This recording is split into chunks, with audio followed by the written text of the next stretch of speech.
নমস্কাৰ বন্ধুসকল, মোৰ নাম আক্তাৰ। মই আজি প্ৰথমবাৰ আপোনালোকক স্বাগতম জনাইছোঁ। যিসকল বহিৰাজ্যত আবদ্ধ হৈ আছে সেইসকলৰ বাবে এতিয়ালৈকে 2000 টকীয়া ইনষ্টলমেণ্ট পোৱা নাই, সেইসকলৰ বাবে ভিডিঅ'টো সম্পূৰ্ণকৈ চাব আৰু এই যিখন ফৰ্ম চাই আছে এইখন ফৰ্ম সম্পূৰ্ণ কৰিব লাগিব। তেনেহ'লে আপোনালোকে ভিডিঅ'টো শেষলৈকে চাব, কেনেকৈ ফৰ্মখন ফিল আপ কৰিব লাগে। মই আজি ধুনীয়াকৈ দেখুৱাই দি আছোঁ আৰু ভিডিঅ'ৰ তলত মই লিংকটো দি আছোঁ। যেনেকৈ মোৰ অ'পেন হৈছে আপোনালোকে তেনেকৈ অ'পেন হ'ব। Registration for Assam care financial assistance. Assam চৰকাৰ আগ্ৰহ আৰ্থিক সাহায্যৰ দ্বাৰা ৰাজ্যৰ বাহিৰত আবদ্ধ হৈ থকা 3,61,170 গৰাকী উপকৃত হৈছে। এতিয়াও যিসকল লোকে পাবলৈ সক্ষম হোৱা নাই, অতি সোনকালে লিংকৰ হয় তেওঁলোকৰ সবিশেষ registration for Assam care financial এছিষ্টেন্সক জনাওক। এতিয়া চাওক মই ফৰ্মটো কেনেকৈ ফিল আপ কৰিম মই দেখুৱাই দি আছোঁ। I am a permanent registration of Assam. যদি আপুনি অসমীয়া হয় তেনেহ'লে ইয়াত বুলি দিয়ক। I am currently outside Assam. যদি আপুনি অসমৰ বাহিৰত হয় তেনেহ'লে ইয়াত বুলি দিয়ক।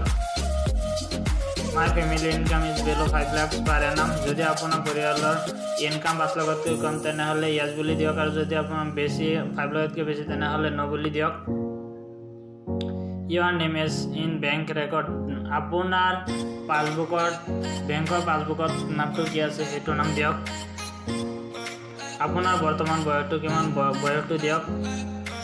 জেণ্ডাৰ আপুনি পুৰুষ হয় নে মহিলা হয় তেনেহ'লে ইয়াত ক্লিক কৰিলে, যদি আপুনি পুৰুষ হয় তেনেহ'লে মেল দিব আৰু মহিলা হ'লে ফিমেল দিব। অকুপেশ্যন আপুনি অসমৰ বাহিৰত কি কাম কৰি আছে সেই কামটোৰ নাম দিব। যদি আপুনি চিকিউৰিটি কৰি আছে চিকিউৰিটি দিব, যদি আপুনি লেবাৰ কৰি আছে লেবাৰ দিব, আপুনি যদি আদাৰ্ছ কাম কৰি আছে তেনেহ'লে আদাৰ্ছ কামৰ নামটো দিব কি কৰি আছে। কণ্টেক্ট নাম্বাৰটো দিব, আপোনাৰ কণ্টেক্ট নাম্বাৰটো দিব। আধাৰ কণ্টেক্ট নাম্বাৰটো দিব। আদাৰ্ছ আপুনি যিটো দি দিলে এইটো নহয়, বেলেগ এটা নাম্বাৰ দিব। ইমেইল আই ডি, আৰু যদি আপুনি ইমেইল আই ডি ইউজ কৰে তেনেহ'লে ইমেইল আই ডি দিব, আৰু যদি আপুনি ইউজ নকৰে তেনেহ'লে নিদিলেও হ'ব।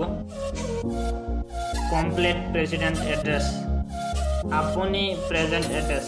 কমপ্লিট প্ৰেজেণ্ট এড্ৰেছ, আপুনি বৰ্তমান কোনটো জেগাত আছে, অসমৰ বাহিৰত কোনটো জেগাত আছে সেইখন জেগাৰ নাম ধুনীয়াকৈ এড্ৰেছটো দিব। ইউৰ কমপ্লিট নেটিভ এড্ৰেছ, আপুনি অসমৰ কোনটো জেগাত আছে সেইখন জেগাত ধুনীয়াকৈ এড্ৰেছখন দিব। গাঁৱটো দিব, পোষ্ট অফিচটো দিব, পিনটো দিব। পুলিচ ষ্টেচন, আপুনি অসমত কোনটো জেগাত আছে সেই জেগাখনৰ পুলিচ ষ্টেচন থানাটো দিব ক'ত আছে। গাঁও পঞ্চায়তৰ নাম, আপুনি অসমৰ কোনটো জেগাত আছে সেইখনৰ গাঁও পঞ্চায়তৰ নামটো কি দিব। চিলেক্ট ইউৰ কনষ্টিটুৱেঞ্চি,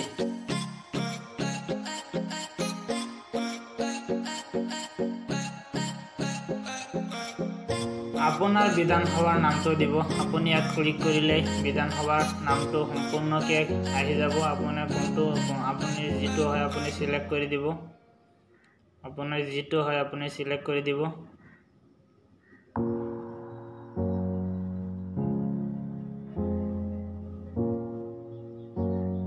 চিলেক্ট ইউৰ নেটিভ ডিষ্ট্ৰিক্ট, আপুনি অসমৰ কোনটো ডিষ্ট্ৰিক্টত আছে সেই ডিষ্ট্ৰিক্টৰ নামটো ইয়াত চিলেক্ট কৰিলে সম্পূৰ্ণ ডিষ্ট্ৰিক্ট আহি যাব। আপুনি ডিষ্ট্ৰিক্টৰ নামটো দি দিব।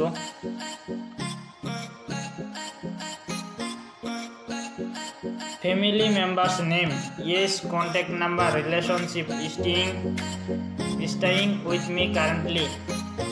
আপোনাৰ লগত পৰিয়ালৰ যদি কোনোবা আছে তেনেহ'লে নাম দিয়ক, বয়স দিয়ক, কণ্টেক্ট নাম্বাৰ দিয়ক, আৰু আপোনাৰ ৰিলেশ্যনশ্বিপৰ কি হয় সেইটো লিখি দিয়ক।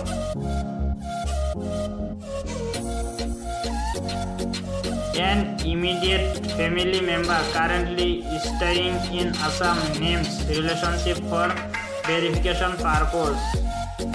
আপোনাৰ অসমত বাস কৰা পৰিয়ালত এখন নাম দিব।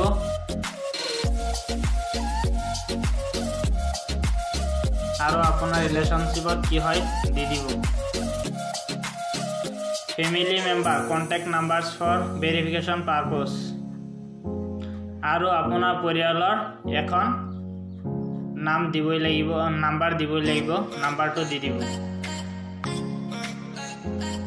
বেংক একাউণ্ট নাম্বাৰ আপোনাৰ বেংকৰ একাউণ্ট নাম্বাৰটো দি দিব ইয়াত আৰু বেংকৰ নাম এক্সাম্পল SBI HDFC ICICI আপোনাৰ যিখন আপুনি বৰ্তমান বেংক ইয়াৰ একাউণ্ট ইউজ কৰি আছে সেই বেংক একাউণ্টৰ নামটো কি আপুনি যদি SBI ইউজ কৰি আছে তেনেহ'লে SBI লিখিব যদি আপুনি আদাৰ্স বেংকৰ যি বেংক ইউজ কৰি আছে সেইটো দি দিব যদি আপুনি HDFC বেংক ইউজ কৰি আছে একাউণ্ট সেইটো দি দিব ICICI বেংক যদি ইউজ কৰি আছে সেইটো দি দিব আপুনি যেটো মানে ইউজ কৰি আছে বৰ্তমান আপোনাৰ লগত একাউণ্টটো সেইটো নাম দি দিব আৰু IFSC কোডটো ধুনীয়াকৈ দি দিব yes বুলি দি দিব এটোতো yes বুলি দিব আৰু তলত আছে সাবমিটটো ক্লিক কৰি দিব ক্লিক কৰি দিয়াৰ লগে লগে ধুনীয়াকৈ সম্পূৰ্ণকৈ হৈ গ'ল আৰু যদি আপোনাৰ কিবা ভুল হৈ আছে তেনেহ'লে আকৌ এডিটত যাব এডিট ইউৰ ৰেছপন্স আপুনি আকৌ এডিটত যাব এডিটত গৈ পিনে চাব ধুনীয়াকৈ আপোনাৰ ফৰ্মখন ফিল আপ হৈ আছে আপোনাৰ যদি কিবা ভুল কৰিছে আপুনি তেনেহ'লে ধুনীয়াকৈ শুদ্ধ কৰিব পাৰিব আৰু মই ভিডিঅ'ৰ তলত মই লিংকটো দি আছোঁ আপুনি কেনেকৈ ফৰ্মখন ওপেন কৰিব পাৰিব যদি ভিডিঅ'টো ভাল লাগে তেনেহ'লে লাইক কমেণ্ট আৰু ছাবস্ক্ৰাইব কৰক যাতে আপোনাৰ নতুন ভিডিঅ' আপোনালোকে অতি শীঘ্ৰে পায় বেষ্ট অফ লাক